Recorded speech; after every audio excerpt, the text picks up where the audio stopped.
আসসালামু আলাইকুম। আমি আজকে বানাবো আলু ভর্তা। এখানে পেঁয়াজ, মরিচ, ধনিয়া পাতা, লবণ, সরিষার তেল, নিয়েছি আলু আর হলো ডালের ভর্তা করব।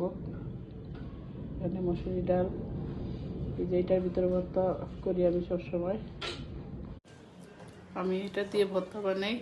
এটা আমি রংপুর থেকে নিয়ে আসছি। যখন রংপুরে ছিলাম তারা এগুলা দিয়ে ভর্তা বানিয়ে খায়। এই যে এটাও নিয়ে আসছি। এটা আমাকে এক চাচা বানিয়ে দিছে।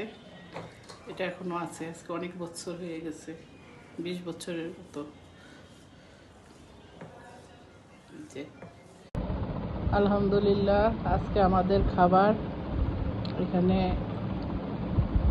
পেঁয়াজ মরিচের ভর্তা, ডালের ভর্তা, আলু ভর্তা, পেঁয়াজ, বোম্বাই মরিচ, ডিম ভাজা, ছোট চিংড়ি মাছ ভুনা, এখানে বোম্বাই মরিচের আচার। যার প্রয়োজন হয় সেইটা খাবে। এই তো আজকে আমাদের এই খাবার। আলহামদুলিল্লাহ।